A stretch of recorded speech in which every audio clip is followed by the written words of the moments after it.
సొగసరి వారి grand sari exhibition factory prices కే mega sale weavers prices కే అందుబాటులోకి తీసుకొస్తున్నారు.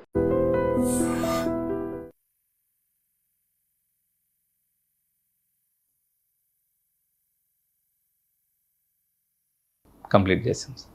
వాళ్ళు అక్కడ నుంచి ఆ బంగారాన్ని తీసుకొని రాజంపేట అనే ఒక ఊర్లో పెట్టారు.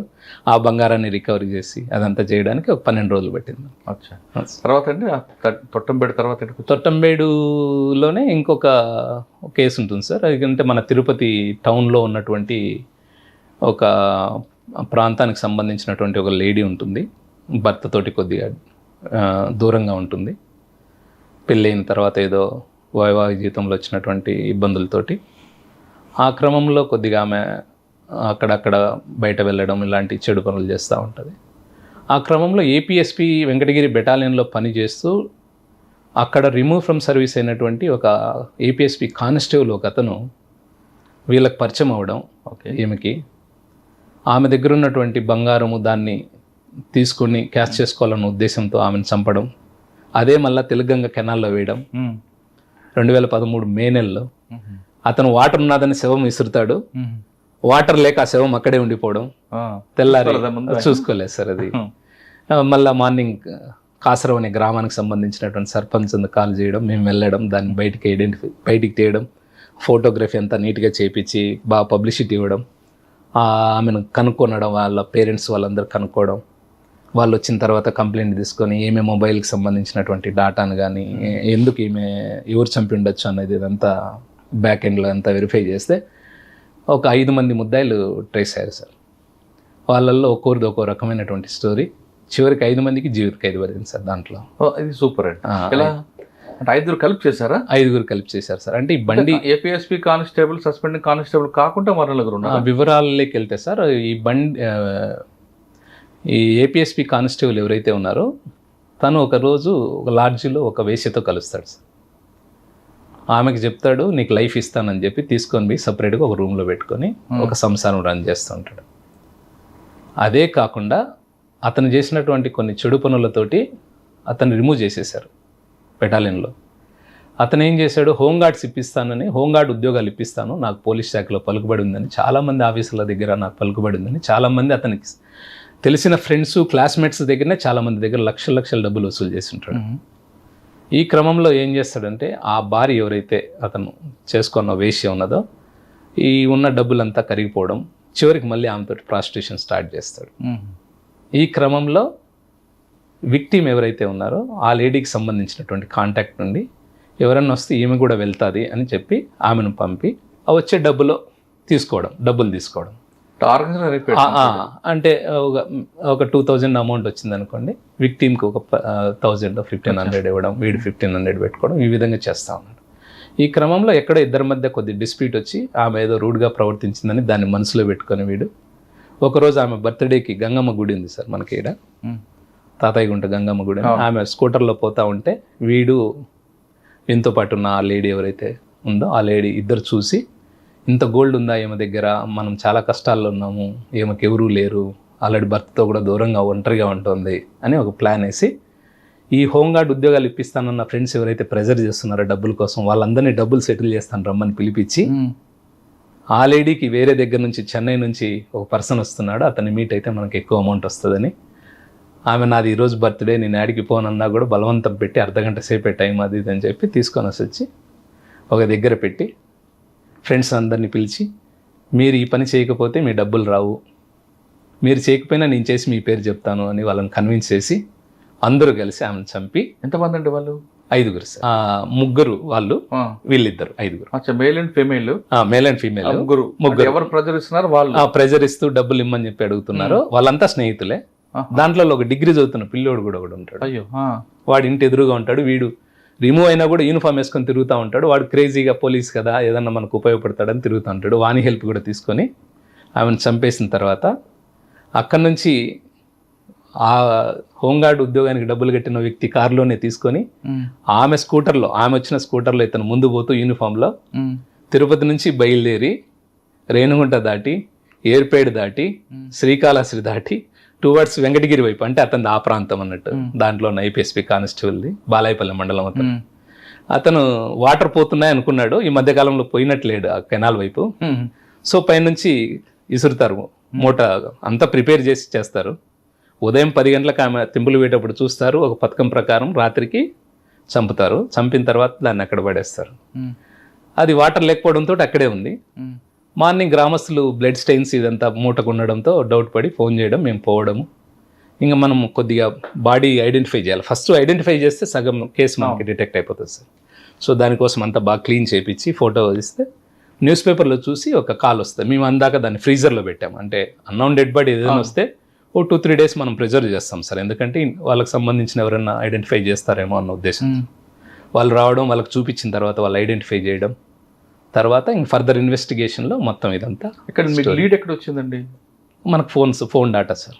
ఫోన్ డాటా అంటే ఫోన్ డాటాలో కూడా తిరుపతి బస్ స్టాండ్లో ఒక సెల్ ఫోన్ ఎవరో పోగొట్టుకున్న సెల్ ఫోన్ తీసుకొని కాల్స్ చేస్తాడు.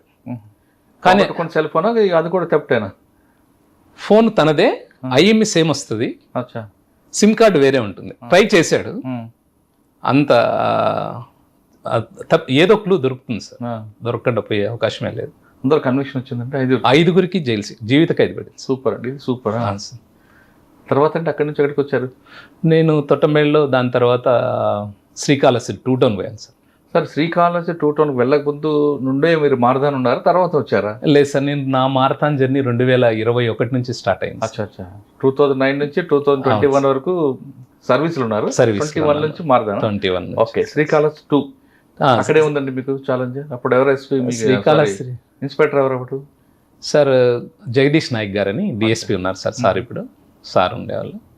అక్కడే ఛాలెంజ్ ఏం నేర్చుకున్నారు? అక్కడ ఒక మర్డర్ కేసు చేశాం సార్. దాంట్లో కూడా 5గురికి జీవిత ఖైదు పడింది. అదేంటంటే కేసు అంటే ఇల్లీగల్ ఇంటిమసీ పెట్టుకొని అతన్ని భర్తకు మందు బాగా తాపిచ్చి ప్రియుడితో కలిసి అతని అనుచరులను పెట్టుకొని చంపి ఒక ఆత్మహత్యలాగా చిత్రీకరిస్తారు.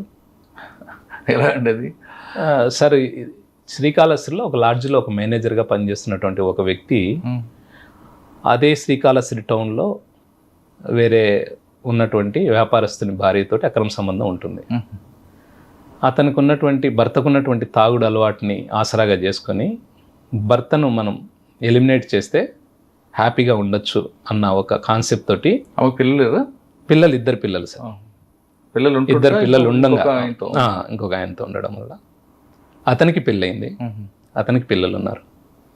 ఈ క్రమంలో ఒక స్కెచ్ వేసి దాని ప్రకారంగా అతన్ని తీసుకొని పోయి మందు దాపిస్తారు. స్కిట్ అని ఇంజనీరింగ్ కాలేజ్ ఉంది, అక్కడ అతని బండి పడినట్టు యాక్సిడెంటల్గా అతను పడిపోయినట్టుగా క్రియేట్ చేస్తారు. ఒక మార్నింగ్ మనకు కాల్ వస్తుంది, పోలీసులు మనతో అక్కడ పోయి సీన్ ఆఫ్ అఫెన్స్ చూస్తూనే మనకు కొద్దిగా ఇది యాక్సిడెంట్ కేసు కాదు అనేది మనకు ఐడియా వస్తుంది. స్పాట్ చూడగానే ఐడియా వస్తుంది. అంటే వెహికల్ పడిన విధానం కానీ ఆ పర్సన్ పడిన విధానం కానీ ఇదంతా కూడా మనకు కొద్దిగా. ఇంకోటి అతను నోట్లో కూడా కొద్దిగా నురగలాగా రావడం, అంటే పాయిజనస్ ఏదో అతను తాగన్నా ఉండాలి లేదా ఎవరన్నా తాపిచ్చి ఉండాలన్న ఉద్దేశంతో ఈ విధంగా వైఫ్ దగ్గరనే కంప్లైంట్ తీసుకున్నాం. మా దగ్గర ఆమె ఉంది.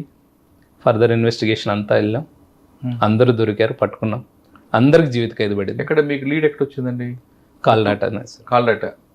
ఆ మాత్రం అంతవరకు బ్రేక్ అవ్వలేదు. ఆమెకి ఏమి తెలియనట్టుగానే ఉంది. చివరికి ఆమెకు కూడా జీవిత ఖైదు పడింది. దాంట్లో ముఖ్యంగా పిల్లల సాక్ష్యం బాగా పనిచేసింది సార్. ఆమె పిల్లలది, చనిపోయిన వ్యక్తి యొక్క పిల్లలు ఎవరైతే ఉన్నారో వాళ్ళు ఇచ్చినటువంటి ఎవిడెన్స్ క్రూషియల్గా పనిచేసింది మనకి.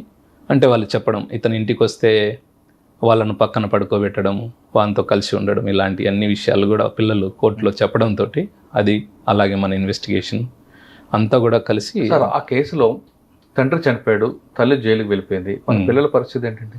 ఉన్నారు సార్, వాళ్ళ బాబాయ్ ఒక అతను ఉన్నారు, అతను బాగా రెస్పాన్సిబుల్ పర్సన్, అతను టేక్ కేర్ చేస్తున్నారు. ఇప్పుడు ఆవిడ ఇంకా జైల్లో ఉందా? ఇప్పుడు లేటెస్ట్గా తెలియదు సార్. ఒక కన్విక్షన్ వచ్చింది. ఇంకేమన్నాడు కాళహస్తిలో మీకు? కాళహస్తిలో ఇది చేశాను సార్. తర్వాత కాళహస్తి 2 టౌన్ తర్వాత నాకు ఎలక్షన్ కోడ్ రావడంతో అలిపిరికి వచ్చాను. అలిపిరి కొద్ది రోజులు పనిచేశాను. అలిపిరిలో దాని తర్వాత శ్రీకాళహస్తి రూరల్ వెళ్ళాను, అక్కడ కొద్ది రోజులు ఉండి ఎయిర్పేడ్ అలిపిరిలో మీకు రాజశేఖర్ గారు కరోనా టైంలో చనిపోయారు. చనిపోయారు రాజశేఖర్ సార్. దాని తర్వాత బివి శ్రీనివాసులు అని ఒక ఇన్స్పెక్టర్ గారు ఇప్పుడు సత్యవేడ్లో ఉన్నారు సార్, శ్రీ సిటీలో పనిచేస్తున్నారు. సార్ దగ్గర చేశాం. తర్వాత అక్కడ నుంచి రీకాల్ ఎలక్షన్ పాయింట్ ఆఫ్ వ్యూలో 3 years కంటే ఎక్కువ ఒకే సబ్ డివిజన్లో ఉన్నాం కాబట్టి అక్కడ బదిలీ చేయడం. తర్వాత అగైన్ మళ్ళీ శ్రీకాళహస్తి రూరల్, దాని తర్వాత ఎయిర్పేడ్ పోవడం జరిగింది సార్. ఎయిర్పేడ్లో ఉన్నప్పుడు రెడ్ శాండిల్ వర్క్ బాగా జరిగింది సార్. ఎయిర్పేట్ వరకు వెళ్ళక ముందు సార్ అలిపిరిలో చేస్తున్నప్పుడు ఎక్కువగా ట్రాఫిక్ ప్రాబ్లం సార్. తర్వాత ఆఫీసర్లకి రూమ్లు ఏర్పాటు చేయడం ఇవన్నీ ప్రోటోకాల్ ఉండేది. ప్రోటోకాల్ అంటే నేను పనిచేసింది 2015 సార్. ఆ టైంలో అంటే ఇన్స్పెక్టర్ గారు SHOగా ఉన్న దగ్గర ఎస్ఐలకి కొద్దిగా ఉండదు, బర్డెన్ ఉంటుంది సార్, సెక్టార్ వైజ్గా ఉంటుంది. నాకు ఈ జీవకోన మంగళం వరకు నాకు ఈ పోలీస్ స్టేషన్కి ఈస్టర్న్ సైడ్ ఉన్నటువంటి పార్ట్ అంతా నాదే ఉండేది. లెఫ్ట్ సైడ్ లీలామహల్ నుంచి స్ట్రైట్గా LIC ట్రైనింగ్ సెంటర్ అని అక్కడ రూమ్స్ లేవు అక్కడ. అక్కడ వరకు అదంతా కొద్దిగా స్లమ్ ఏరియా, ఎక్కువ ఈ రెడ్ శాండిల్ రిలేటెడ్ ముద్దాయిలు, అలాగే పైన పనిచేసే వాళ్ళు, దేవుడి కొండ మీద పనిచేసే వాళ్ళందరూ ఎక్కువ ఉంటారు. బాగా గొడవలు అందు జరుగుతూ ఉంటాయి. వాటిని అన్నింటినీ ప్రివెంట్ చేసుకుంటూ అప్పుడు DSP గారు రవిశంకర్ రెడ్డి సార్ అని ఉండే, బాగా రౌడీ షీట్స్ ఇవన్నీ బాగా ఓపెన్ చేసాం. ఈ చిల్లరగా డబ్బులు వసూలు చేయడం, ఆటో వాళ్ళని బెదిరియడం ఇట్లాంటిది ఎక్కువ జరుగుతూ ఉండే. వాటిని అంతా కూడా మ్యాక్సిమం కంట్రోల్లోకి తెచ్చాం సార్. లీలామాల్ సెంటర్ పనిచేశారు. అక్కడ సెంటర్ ఏంటండి 24 గంటలు రౌడీజం కనిపిస్తుంటుంది, రాత్రి ఉండదు, పగలు ఉండదు. మ్యాక్సిమం బాగా చేస్తున్నాం సార్. ఇంకా తగ్గింది, ముందుతో పోలిస్తే బాగుంది. ఇప్పుడు తెల్లవారుజామున బస్సు దిగిన వాళ్ళకి ప్రాబ్లం ఉంటుంది సార్, నైట్ టైం అక్కడ టిఫిన్ సెంటర్ తినేవాడికి ప్రాబ్లం ఉంటుంది సార్. 1 or 2 ఇష్యూస్ ఉంటాయి, కానీ ఇప్పుడు బాగా తొందరగా రెస్పాండ్ అవ్వడము, డైల్ 100 రావడము, కమాండ్ కంట్రోల్, 24 గంటలు బీటు, భద్రత, అలాగే రక్షక్ వెహికల్స్, ఈ మూవ్మెంట్ అంతా కూడా బాగుంటుంది సార్. చాలా ఇమ్మీడియట్గా తీసుకుంటాం. ఓకే, అక్కడ నుండి మీరు శ్రీకాళహస్తి రూరల్. అవును సార్, శ్రీకాళహస్తి ఎయిర్పేడ్ చేశాను. ఎయిర్పేడ్ తర్వాత బంగారుపల్లెంకి వెళ్ళాను సార్. ఎయిర్పేడ్లో మీకు చెప్పండి, మీకు అసలైన అక్కడ వారు అక్కడే స్టార్ట్ అయింది కదా. ఎయిర్పేడ్ అంటే ఎయిర్పోర్ట్ అందు ఉంటుంది కాబట్టి కొద్దిగా ప్రోటోకాల్, VIPs మూవ్మెంట్ అందు ఎక్కువ ఉంటుంది. ఎక్కడ మీకు ఎదురైంది అంటే అప్పుడు రెడ్ శాండిల్స్ అంటే మాకు ఈ ఫారెస్ట్ ఏరియా ఉంది సార్, కొద్దిగా ఈ back side Venkatagiri towards Venkatagiri మనం వెళ్ళేటప్పుడు శ్రీకాళహస్తి, బీవీపురము, గొల్లపల్లి, అలాగే ఆ పైన ఉన్నటువంటి గ్రామాలలో కొద్దిగా అక్కడ కూడా కొద్దిగా రెడ్ శాండిల్కి అంటే ఎంట్రీ అంటే అటువైపు ప్రాంతం ఇటు కూడా ఉందా? ఇక్కడ ఏం లేదు సార్, ఈ సైడ్ ఏం లేదు. అంటే అడవి లేక్, ఫారెస్ట్ లేక్ ఎంటర్ అవ్వడానికి కానీ ఎగ్జిట్ అవ్వడానికి కానీ రూట్స్ ఉన్నాయన్నమాట. ఇక్కడ ఎయిర్పేడ్ ఏరియాలో కూడా కొన్ని రూట్స్. బాకారాపేట అటుకది ఉంటుందండి అక్కడ కూడా. అంతలకల్లా మనకు ఏదైతే శేషాచలం ఫారెస్ట్ ఏదైతే ఉందో అక్కడ అంటే పోలీస్ మూమెంట్ ఎక్కడ తక్కువగా ఉంటుంది కొద్దిగా అనేది చూసుకొని కూడా వాళ్ళు ఎగ్జిట్ అవ్వడం కానీ ఎంట్రీ అవ్వడం కానీ లాంటివి చేస్తుంటారు. సరే, ఎంట్రీ ఎగ్జిట్ ఎలా మీరు కంట్రోల్ చేస్తారు అక్కడ? సర్వేలెన్స్ సార్, కంప్లీట్గా కానిస్టేబుల్ నందు పెట్టడం, కోంబింగ్ ఆపరేషన్స్కి అందు అటెండ్ అవుతూ ఉండడం. వచ్చిన ఇన్ఫర్మేషన్తో ఎయిర్పేడ్లో ఉన్నప్పుడు ఎక్కువ చెన్నైలో ఉన్నటువంటి గోడౌన్స్, దానికి సంబంధించినటువంటి అక్కడ ఎక్కువ సీజ్ చేయడం జరిగింది సార్. అప్పుడు ఉన్నటువంటి ఇక్కడ ఎయిర్పేడ్లో పనిచేస్తున్నప్పుడు పుష్ప లాంటి వాళ్ళు ఎవరైనా ఎదురుపడ్డారా?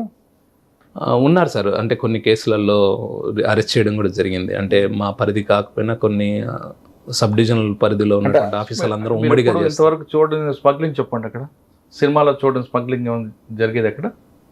అంటే సినిమాలో లాగా పోలీసులు చేసినప్పుడు కానీ, పోలీసులు ఎదురుపడ్డప్పుడు కానీ తిరగబడము ఇలాంటిది కొన్ని సందర్భాలలో ఉంటుంది. కొన్ని సందర్భాలలో చాలా క్విక్గా అక్కడ నుంచి ఎస్కేప్ అవడానికి ప్రయత్నం చేస్తారు. ఓకే, నేను అంటుంది అది కాదు. వాళ్ళు పాల క్యాన్లలోని లేదా కిందన ఒక ట్రాక్, ఒక లాకర్లా చేయించుకొని తేవడం అలాంటివి ఎదురుపడి ఉన్నాయి సార్. ఉన్నాయి. అంబులెన్స్లో తీసుకొని పోయేది లాక్స్ని, అలాగే పాల వ్యాన్లలో అందరూ తీసుకొని పోయేది, ఇలాంటివి. అలాంటి కేసులు కూడా చేసి ఉన్నాము. కాకపోతే నేను చిత్తూరు తాలూకాలో పనిచేసేటప్పుడు అంబులెన్స్ లాంటివి సీజ్ చేసి ఉన్నాము. వాటికి సమాచారం మనకు వస్తుంది. కొద్దిగా టెక్నాలజీ డెవలప్ అయిన తర్వాత మేము కూడా కొన్ని డౌట్ ఉన్న ఇన్ఫర్మేషన్ ఉన్నటువంటి వాటిలో మేము కూడా ట్రాకర్స్ లాంటివి పెట్టి కొద్దిగా తెలివిగా చేస్తే దొరుకుతాయి సార్. లేదంటే అంత ఈజీ అంటే ఎలాగా చెప్పండి ఒకసారి. అంటే మనకు GPS ట్రాకర్స్ ఉంది ఇప్పుడు అవైలబిలిటీ వచ్చేసింది సార్. బాగా మనకు డౌట్ ఉందనుకోండి, ఆ పర్టికులర్ వెహికల్కి మనం GPS ట్రాకర్ని అటాచ్ చేస్తాం. లైక్ అయస్కాంతం లాంటి మ్యాగ్నెట్ పెట్టడం, లేదంటే ఎక్కడన్నా దాన్ని మన ఇన్ఫార్మర్ తోటో లేదా మనమో దాన్ని సెట్ చేస్తాం. కొన్ని వెహికల్స్ ఆ వెహికల్ మూమెంట్స్ని చెక్ చేస్తూ ఉంటాం, మనకు ఐడియా వచ్చేస్తుంది. అంబులెన్స్ ఎలా పట్టుకున్నారు మీరు? అంబులెన్స్ కూడా మాకు ఒక ఇన్ఫర్మేషన్ ఉంటుంది సార్. అంటే వర్క్ క్రెడిబుల్ ఇన్ఫర్మేషన్ తోటే చేసాం. ఒక దగ్గర ఆంబుస్ లాగా వేసి బ్లాక్ చేసాం ఎక్కడిదక్కడ. అంటే అంబులెన్స్ వస్తూ ఉంటుంది సార్. మనము యూనిఫామ్లో కనపడ్డా లేదా చాలా హైవేలలో 8 లైన్ హైవేలలో చాలా కష్టం ఉంటుంది. మేము చేసిన 8 లైన్ హైవే అది. అలాంటప్పుడు మనం వెంకటగిరి టు తిరుపతి లేదు sir, Tirupati to Vellore side, Vellore Tamil Nadu. మేము ఆల్మోస్ట్ చిత్తూరు కలెక్టరేట్ దగ్గరలో ఉన్నటువంటి ఒక ఏరియాలో ఎక్కడైతే నేరోగా రోడ్డు ఉందో అలాంటి కల్వర్ట్ అలాంటివి ఉన్న ఏరియాలు, అంటే వాడికి వేరే ఛాన్స్ ఉండదు, ఇంకా వెహికల్ని సైడ్కి తీయలేకూడదు. అలాగా ఉన్న దగ్గర బ్లాక్ చేస్తేనే మనకు వర్కౌట్ అవుతుంది. అదంతా ఒక జాగ్రత్తగా ప్లాన్ చేసుకోవాలా. లేదంటే వాళ్ళు మనం హిట్ చేసుకుంటూ పోవడమో లేదా సైడ్ పోవడమో లేదా మామూలు నార్మల్ జనాలకు కూడా ఒక్కోసారి ఎఫెక్ట్ అవుతుంది. ప్రాపర్టీస్ కూడా కొన్ని ఇళ్ళ లేకందు. అంబులెన్స్ మీకు మీరు పెట్టించారు డౌట్ రాకుండా, వాడికి డౌట్ రాకుండా మీరే ముందు పెట్టారా, లేదా మీకు ఇన్ఫర్మేషన్ వస్తే అంబులెన్స్ మీరు రెడీ చేస్తారా? ఒక అంబులెన్స్లో వస్తుందని ఇన్ఫర్మేషన్ సార్. దానికి మనం ఏం చేసాం, మన స్టాఫ్ను అక్కడక్కడ పెట్టాం. అంబులెన్స్ వస్తుంది అని మనకు చెప్తూ ఉన్నారు.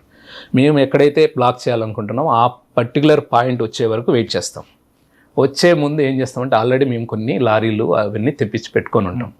అంటే వెహికల్ ఇట్లా రాగానే ముందు వెహికల్ లారీలతోటి బ్లాక్ చేస్తాము, బ్యాక్ బ్లాక్ చేస్తాం. సో మేము పక్కనే ఉంటాము ఆంబుస్ లాగా. ఇమ్మీడియట్గా పోవడం, రష్ అవ్వడం, అందరినీ దాంట్లో కూలీలు కూడా కూర్చొని ఉన్నారు. మేము పట్టుకున్న దాంట్లో దొంగలతో పాటు కూలీలు కూడా ఉన్నారు.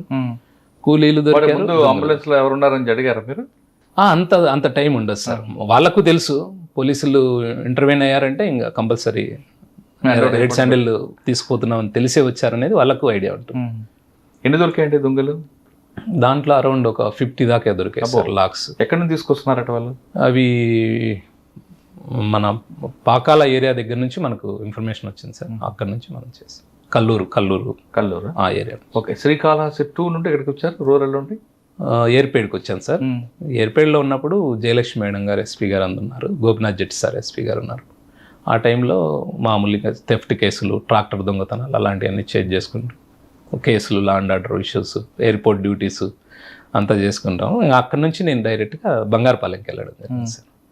బంగారుపాలెంలో 2018 నుంచి చేశాను సార్. ఆల్మోస్ట్ 3.5 years చేశాను నేను. ఏముండండి మీకు బాగా మర్చిపోయిన సంఘటన అక్కడ? బంగారుపాలెంలో నేను వెళ్ళిన వెంటనే అక్కడ క్రైమ్ నేచర్ ఏంటంటే బంగారుపాలెము బెంగళూరుకి హైవే సార్. బెంగళూరుకి ఎక్కువ ఉంటుంది మూమెంట్. అంత మ్యాటర్ ఆఫ్ 2 hours జర్నీ అంతే. బెంగళూరుకి ఎక్కువ మంది అక్కడికి వెళ్ళి వస్తూ ఉంటారు, అక్కడ నుంచి వస్తుంటారు. అది ఇంకా మనకు గేట్వే లాగా. మనం తిరుపతి రావాలన్నా, విజయవాడ రావాలన్నా, వైజాగ్ రావాలన్నా, కలకత్తా వెళ్ళాలన్నా అదే వే ఇంకా మనకి. సో కదా మదనపల్లి మీదుగా అది తక్కువ సార్, చాలా తక్కువ వెహికులర్ మూమెంట్ ఉంటుంది. ఇది ఎక్కువ ఉంటుంది. ఇది నేషనల్ హైవే కాబట్టి రోడ్డు కూడా బాగుంటుంది. మేమున్నప్పుడే కొత్త రోడ్డు వేశారు. అంతకుముందు బాగా రోడ్ యాక్సిడెంట్స్ జరిగేటి. మేము పోయిన 2018లోనే ఇనిషియల్ స్టేజ్లోనే ఒక బంగారు వ్యాపారస్తులు ఒక 5.5 kgs బంగారం పోతుంది మా ఏరియాలోనే. బంగారుపాలెం అవుట్స్కట్స్లో నంది అని ఒక రెస్టారెంట్ ఉంటుంది, A1 రెస్టారెంట్ అనేది, రిలయన్స్ అనే ఒక పెట్రోల్ బంక్ దగ్గర. అక్కడ మేము తీసుకొని బ్యాగ్లో ఒక 5.5 kg బంగారం దొంగలించబడింది అని ఒక 2 days తర్వాత, పోగొట్టుకున్న 2 days తర్వాత స్టేషన్ కంప్లైంట్ వస్తుంది. అది మనకు ఒక్కసారిగా మైండ్ బ్లాక్ అవుతుంది. కేజీలు అంటేనే అది ఏమన్నా కరెక్ట్ చెప్తున్నాడా, ఇతను ఏమన్నా సమస్య ఉందా అన్న ఉద్దేశంతో తర్వాత ఆఫీసర్లకు చెప్పడం జరిగింది. అతను కన్విన్స్ చేసిన విధానం, అతను చెప్పిన విధానం చూస్తుంటే 100% పోగొట్టుకున్నాడు. ఎందుకంటే 2 రోజుల తర్వాత ఎందుకు ఇచ్చాడు అంటే ఓనర్ ఎవరైతే ఉంటారో తను భావేష్ జ్యువెలర్స్ అని చెప్పి బాంబేలో ఉంటారు సార్. తను వీళ్ళు ఎగ్జిక్యూటివ్స్ ఇద్దరు, ఎవరైతే గోల్డ్ థెఫ్ట్ ఉన్నటువంటి పర్సన్స్ ఉన్నారో వాళ్ళు పట్టుకుని క్యారీ చేస్తున్నారా? అవును సార్. అది ఎలా జరిగిందంటే మామూలుగా రెగ్యులర్గా మనకు బంగారము ఏదైనా ఎగ్జిబిషన్ కానీ లేదా షాప్స్కి కానీ వాళ్ళు తీసుకొని పోవాలన్నప్పుడు బాంబే నుంచి ఎగ్జిక్యూటివ్స్ వస్తారు సార్.